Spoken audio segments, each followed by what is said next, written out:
What is going on, everybody, and welcome to another edition of Cronkite Sports Live. We here at WCSN continue to hit the shuffle button with the anchor pairs, but I'm Andre Sims, and alongside me, that's Jack Harris. Jack, how you doing today? Doing good, my man. So it's a little bit like an iPod with all the shuffling that's going on, but I think we're ready for a good show. Yeah, we'll still make it work. It's been a lot of stuff going on in ASU athletics, and we're going to start with ASU Softball. The newly number 8 ranked ASU Softball team is still flying high. Following an impressive series win against Washington, the team traveled to Berkeley to take on the Golden Bears. Trisha Ford's squad improved to 27-4 on the season after sweeping Cal with 2 impressive 10-inning wins and a shutout to cap the series. Highlighting that series was Giselle G. Juarez, who threw 15 innings and struck out a whopping 29 Golden Bears. For more on Juarez and the rest of the Sun Devils softball team, we bring in WCSN softball insider Troy Tauscher. Troy, thanks for joining us. Thanks for having me, Andre. Now, I mentioned G. Juarez has been getting a ton of national attention of late, and justifiably so, but what makes her so special? Well, I think the thing about Juarez is she's a really unique pitcher, and that makes it really hard to deal with when you're an opposing batter. You know, she's 6 feet tall, and she's left-handed, and I think that helps her a lot. So some of it is definitely natural, but at the same time, you know, she has excellent control of the ball. She has great control of her zone. She puts an excellent spin on the ball, and I think that's what that means is that batters will chase after pitches a lot. You know, they'll think they see a good pitch coming straight down the middle, and then it'll break off in some random direction, and all of a sudden they're finding nothing but air. So I think her ability to really control the ball and make it move in strange directions has been so important to why she gets the amount of strikeouts she does. And you can see her stats from March here. 59 innings pitched this month, no earned runs, 0, none at all. And 102 strikeouts to 6 walks. That's a 17-to-1 ratio. Andre, these are the kind of numbers that you would see if you put on MLB The Show on the easiest setting, except she's doing it in real life. You know, she's just been amazing all around and a huge part of their success. Honestly, I don't think if I played the show on easy, I don't even think I could put up those numbers if I wanted to, but one person does not make up a team, so who else on this team has been a standout so far? Well, I think one of the things that's helpful for the team is that they have a lot of depth. You know, Marissa Stankiewicz is a player, for example, who was struggling for a while, but on Saturday against Cal, she hit 2 huge home runs, including the one that decided the game. But I think if you want to look for one specific player to talk about, you got to talk about Danielle Gibson, the freshman first baseman. She has been excellent throughout the season, airtight on defense, one of the team leaders in home runs, RBIs, and extra base hits, and she has come up for the Sun Devils in big moments. You know, she was the only player in the series against Washington who actually got an RBI for ASU. She got 2 on Friday and 2 on Sunday, both 2-0 victories for the Sun Devils, and she's just been there for them at all the big moments, and to see that from a freshman is a huge boost to the team and one of the reasons why they've been able to be as successful as they have. Yeah, depth is definitely key, especially in a conference like the Pac-12, one of the best in the country, 4 teams currently sitting in the top 10 with ASU, so just how well do you think they can do this season? Well, I think that they're a very interesting team because if you hear from the team and you follow them on social media, you see they get along really well and they seem to be in really good spirits. And I think the interesting question is, you know, is it the fact that they have great chemistry? Is that why they're winning, or is the winning leading to what looks like great chemistry? And I think that's a question you see with a lot of teams. But for them, I think they've definitely proven that their attitude and their approach to the game from all the coaches and all the players is what's leading to this success because they keep stepping up in big moments. They keep defeating good teams. And I just don't think you can say that it's just luck and it's, you know, whatever. I think it's definitely based on their attitude. And I think they can definitely continue to have an extremely successful season so long as they keep the attitude that's gotten them there so far. Yeah, 27-4 is definitely starting to look less of like a fluke and more of like just what this team is, and what WCSN's coverage team is excellent. For more on all of their work, check out cronkitesports.com. With football and basketball on the back burner during the spring, the spotlight in Tempe has focused on some of ASU's other sports. Few teams shine as brightly as the Sun Devils women's water polo squad. The numbers, the Sun Devils have continued a decade-long period of success this season, sitting at 14-6 right now to bring their 4-year record to a dazzling 71-29. They haven't had a losing year since 2010 and are targeting a first NCAA tournament bid since 2016. Todd Clapper has been behind it all as the ASU head coach, and Slippery Rock alum has been at the helm of the Sun Devil program since 2005. In that time, he's won over 130 games and coached New Zealand in 2008 and 2009. In the water, attacker Maud Koopman has bagged 34 goals for the Sun Devils this year. Center Alistis Beneku has added 32 goals of her own, while Mia Rycraw has been a rock in net, making over 10 saves a game. All three of the contributors are upperclassmen on ASU's experience roster and have helped the team win 6 of 9 at home this season and knock off 12 ranked opponents. ASU competes in the Mountain Pacific Sports Federation, a powerhouse conference in water polo, home to the top 4 teams in the country: UCLA, Cal, Stanford, and USC. ASU will play 2 of those schools on the road, USC and Stanford, before ending the regular season and traveling to Berkeley for the MPSF Conference Tournament next month. 17th ranked ASU Gym Devils are going dancing. The team is in a regional for the first time since 2014. Led by Pac-12 Coach of the Year Jay Santos and Freshman of the Year Cairo Leonard Baker, the team recently took 6th at the Pac-12 Championships down in Tucson. WCSN's Tyler Mannion traveled down Interstate 10 and captured the action. On Saturday in Tucson, the Arizona State Gym Devils competed in the Pac-12 Championships. The motto of the season on full display: prove it.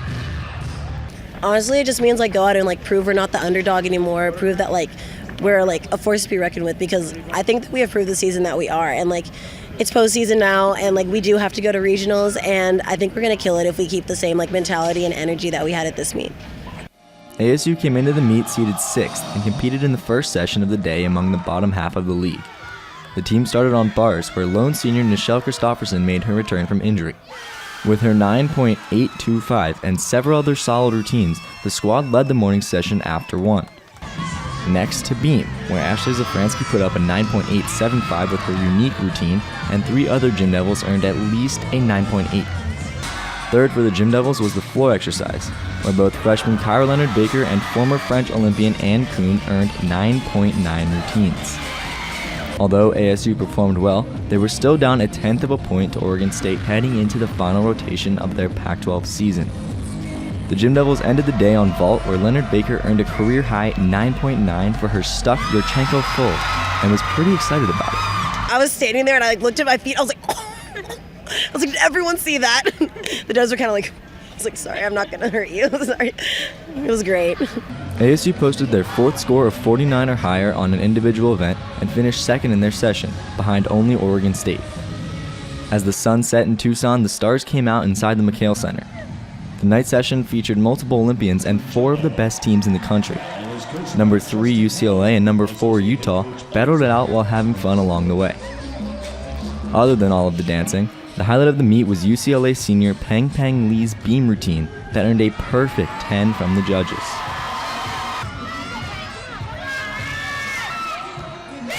After the night session had concluded, ASU finished in 6th place overall.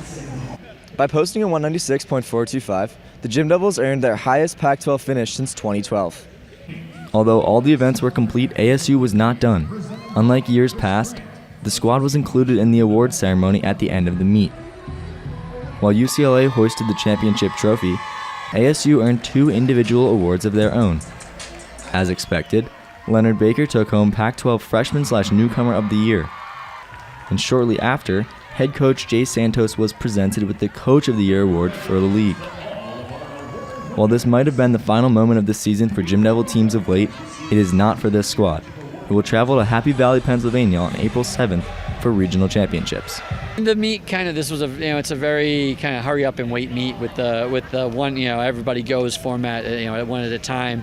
So you gotta almost control it. You want the energy up when flip the switch. Energy's gotta go up, and then you gotta almost power down for a few minutes before you get to go again. So it's actually good practice for postseason, things like that, regionals. But it's like I said, I think they did a fantastic job today. They were up when they needed to. They composed when they needed to be.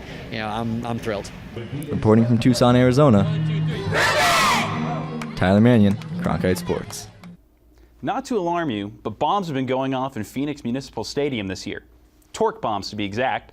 ASU baseball freshman slugger Spencer Torkelson hit his 11th home run of the year this weekend at UCLA, tying him with Barry Bonds for ASU's freshman long ball record. One more dinger will break the home run king's record, and Torkelson's got 30 games to do it. But his big bat has been just one storyline during the Sun Devils' 12-12 start to the season. our WCSN baseball coverage team analyzes ASU's bounce-back year thus far on this week's CSL Conversation. It has to be Gage Canning. I mean, this guy has been a rock at the top of the lineup, batting .460, has an on-base percentage of over .500. He's tied with Spencer Torkelson for the team lead in extra base hits with 19, 8 of them being triples. Two-man race thus far, but the nod has to go to Gage Canning. I mean, the guy's been an absolute catalyst at the top of the order, hitting .460 on the year, leading the nation in hits, won Pac-12 Player of the Week. I mean, you just look at everything he's done so far, and what can't the guy do? Well, I'd love to give it to Spencer Torkelson because as a freshman, he's been incredibly impressive. He's already tied Barry Bonds for ASU's freshman home run record, but I have to give it to Gage Canning. He's still hitting about .500 on the season through over 20 games, almost halfway through the year. It has to be Gage Canning. We all knew he was going to be one of the best players on the team, but he's leading the team in hits, doubles, triples, stolen bases, on-base percentage. I think I'm surprised about how well they did in their first weekend in conference. They beat Oregon, they swept them, and that was something that I don't think a lot of people were expecting coming from this team. I think what surprises me the most is how early they've established their starting pitching. Last year they used so many different starters throughout the season, where this year they've used 3 guys and just rolled with it. Sam Romero on Friday, Boyd Vanderkoy Saturday, Eli Lingo Sunday. That the team is able to be in the position that they are without Spencer Van Scoy being their Friday night ace. Obviously, the walks and the inconsistencies on the mound have bumped him out of the Friday spot. Sam Romero has stepped in very effectively. So I think that that's got to be the biggest takeaway, is that this team is succeeding without its preseason ace, if you will. Defensive struggles. I mean, 35 errors in 24 games. That's pretty disappointing, especially when head coach Tracy Smith talks about their defense so much and he's so positive-minded about it. And we haven't really seen this defense really come together. I think the biggest thing is errors. I mean, you saw that was on hand this past weekend in the UCLA series. But aside from that, you just look at this team, it's so many freshmen. I think the improvement piece comes with experience. The bullpen has been awful. It's been atrocious. I mean, the team ERA last season was up by 5.5, and it's got to be somewhere, I think, around 5 still. The bullpen just has not got it done for the Sun Devils this year. Overall, it just has to be consistency in all areas of the game, pitching, hitting, and fielding. They just haven't been consistent. We've seen sparks of where they're talented, but not throughout the whole game.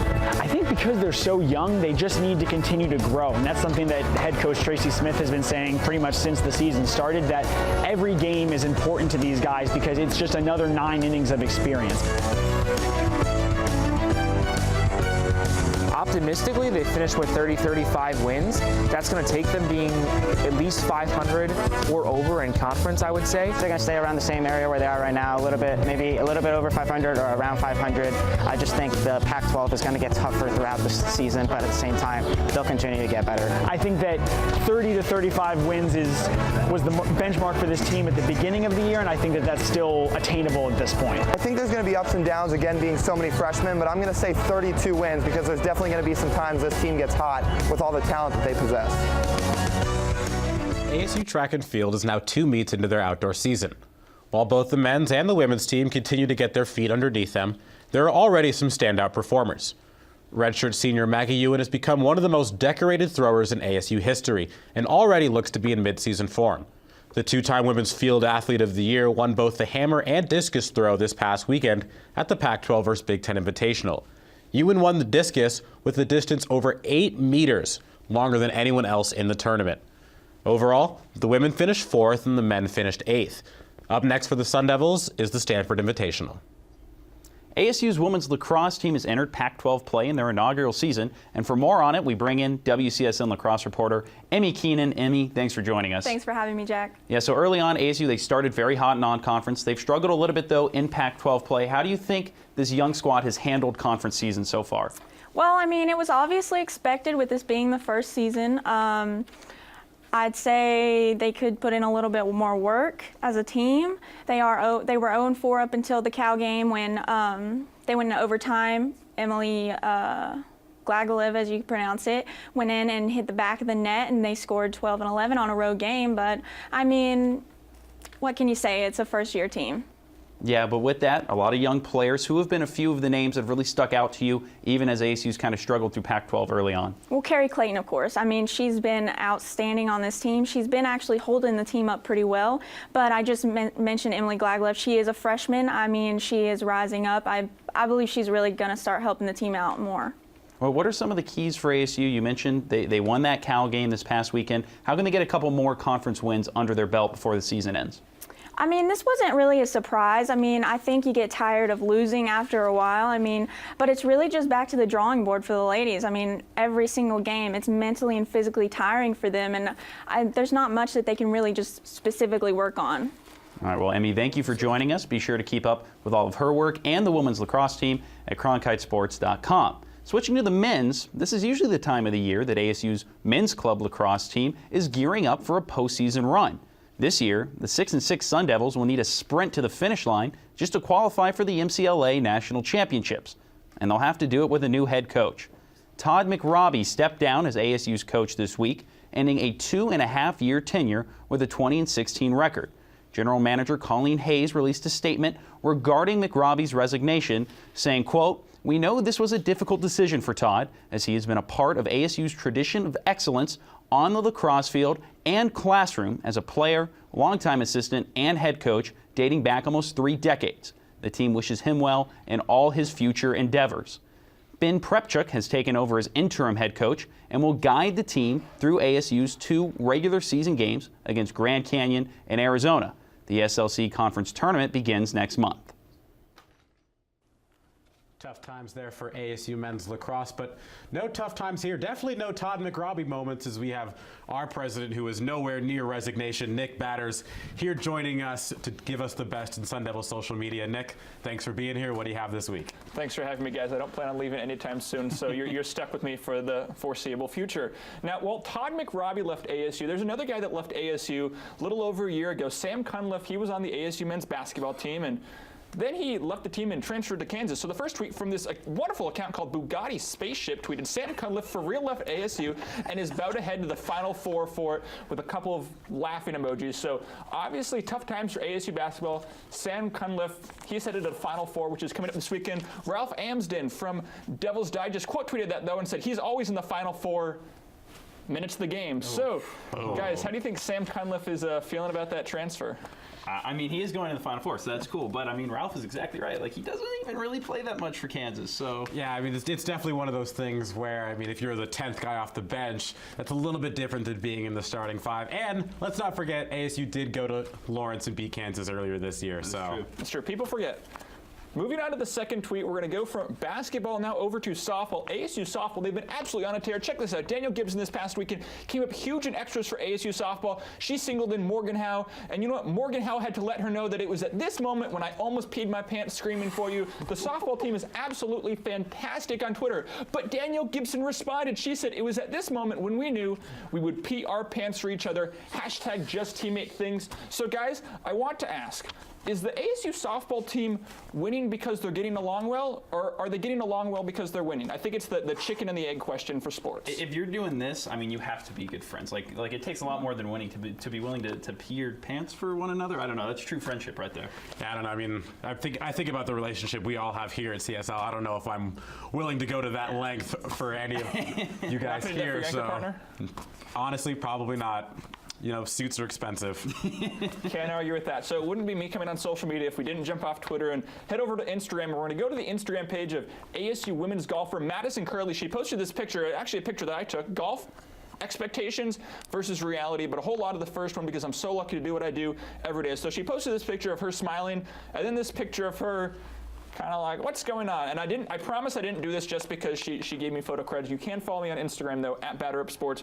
But I want to ask you guys, what are anchor expectations versus reality? What would your Instagram post look for anchor in CSL? Oh, I mean, so I think the best part is you can always find those screen grabs where we're making like the awkward faces. I'm just not going to give you photo credit, though, for when we do those. That's brutal. First of all, I appreciate the not so shameless plug of your own Instagram. That's very well done. Follow me on Instagram as well, iMac_Andre. That's like I got the lower the third, laptop. top. So there you go. But regardless, for me, I go back to last week's show where we had a moment there where Drew was sitting there on camera, completely oblivious to the fact that he was on camera. And those are the moments that people don't see when it comes to anchoring, those moments of like, wait a second. So yeah. It's all an art form. Nick, thank you so much for joining us. So we'll kick it over now. Michael Barron has this week's Impact, breaking down Pac-12 baseball. As March turns to April, we are well into the Pac-12 Conference baseball schedule. Taking a look at the calendar, outside ASU facing Washington State, Oregon travels to Palo Alto to battle number 3 Stanford in a 3-game series beginning tomorrow night. The Cardinal are the only undefeated team remaining in the conference at 3-0, while number 1 Oregon State and number 15 UCLA are right behind them, both at 5-1 in the Pac. Speaking of the Beavers, they're in Salt Lake City taking on the Utah Utes, while UCLA visits Cal. Finally, the Huskies are in SoCal for a 3-game set with USC. And that's all for this segment of Impact. Now back to Andre and Jack at the desk. Thanks, Michael. The ASU women's golf team wrapped up the ASU Ping Invitational over the weekend. The team finished 2 over, which was good for 5th in the tournament. Leading the way was sophomore Olivia Mahaffey, who finished 1 under for the tournament. And that score was Mahaffey's 6th top 10 finish of the season. After an off weekend this weekend, the team will head to Napa, California for the Silverado Showdown to end their regular season. All right, time again for The Way It Is. If you haven't seen it before, me and Andre, we'll ask each other a couple questions, debate it back and forth.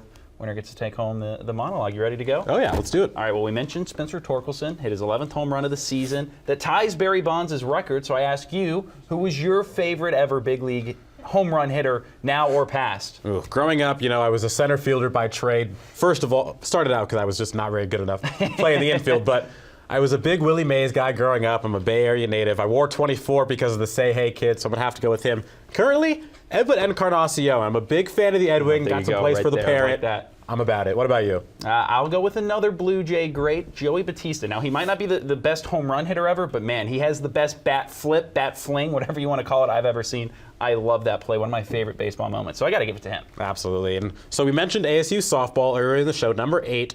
How far do you think this team can go? Well, they have great pitching. That's huge. I think, you look, they've knocked off the number 1 team in the country. They've played well really all season so far. I think this is a team that could legitimately go deep into the postseason. Yeah, 27-4 is nothing to sneeze at, definitely. So I'm going to have to agree with you there. But I think it's more to do with this team's depth than this team's pitching. I think offensively, the fact that they have so many contributions from up and down that lineup is going to be huge come time for the Women's College World Series. All right, big weekend this weekend in San Antonio, the Final Four. I ask simply, who you got? It's cliche, but I do think the slipper still fits. I just think Loyola Chicago is a lot better than people are giving them credit for. I think Sister Jean has this team motivated. I think they go all the way. I really want to go with Sister Jean. I love that story so much. But I have Villanova as my champion in my bracket, and somehow I still have a chance to win my bracket. So go Nova all the way. I need them to come through for me this weekend. That's impressive that you still have your champion even in it at this point. Mine was Xavier. That was long gone. Yes. They were one of my Final Four picks. The fact that I only have 2 of my Final Four in and still have a chance, it's pretty impressive. But let's see who wins this edition of The Way It Is. As we wait, a lot of anticipation here. Always the most nervous point of the week for me. Still waiting. Trying to get a look. The graphic says you've won. Oh, look at that right there. All right. I like it. Hopefully this is good omens for my Final Four picks coming up this weekend. There it is. But to the football field, for decades, college football has been a business. But in the last few years, the sport has morphed into something of a spy game too, with programs closing practices and limiting media availability, stealthy schemes to keep as little information as possible from leaking into enemy hands. It's okay to giggle. The reasons are almost as ridiculous as the rules themselves. New ASU coach Herm Edwards is turning back the clock. His old school approach has included 0 restrictions this spring, opening up ASU's practices to anyone who wants to see them, and making himself and his players as available as possible. It's a nice springtime breath of fresh air, generating positive buzz for his new program too. I know a couple other Pac-12 schools that could use some positive buzz right now. Instead of scheming for secrecy, maybe it's time they take a page out of Herm Edwards' public relations playbook. The early results in Tempe, they've been good, and that's the way it is. Yeah, Herm Edwards definitely has this team trending in the right direction. But we head to top plays now, my favorite part of the program. At number 3, we're starting off with ASU softball. Skylar McCarty with the Grande Salami. into the Berkeley eucalyptus trees. That was the only 4 runs of the game for ASU in that sweep. That was game number 3, 4-0 win for them. And I love those black unis. Adidas has done ASU softball well. They are definitely a sharp look. Number 2, we stay with that series softball the day earlier. Marissa Stankiewicz, 10th inning, game-winning home run. Yes, please. Gives ASU the win over Cal. Like you said, a big weekend for Sun Devil softball. They're setting up for a very nice season right now. At number 1, we head to the baseball team. You mentioned it, Jack. It is a torque bomb. Deep into left field down at UCLA. You know what? Credit to the left fielder. That's a good effort selling out to make that catch, but looked like he had it for a moment, too. The power there was just too much from the freshman. That tied Barry Bonds, and just so excited he couldn't keep his footing. But impressive stuff nonetheless. I wonder if Barry Bonds, for all the times he went around the bases, if he ever had a trip like that. I would love to see the video if somebody has it. Definitely, especially at ASU. I feel like he definitely had to have one in college. Maybe. But I think we'll keep the video for this one, too. Good show again this week. Absolutely. Thanks to you, as always. We will be back next Friday. Until then, thanks for watching Cronkite Sports Live.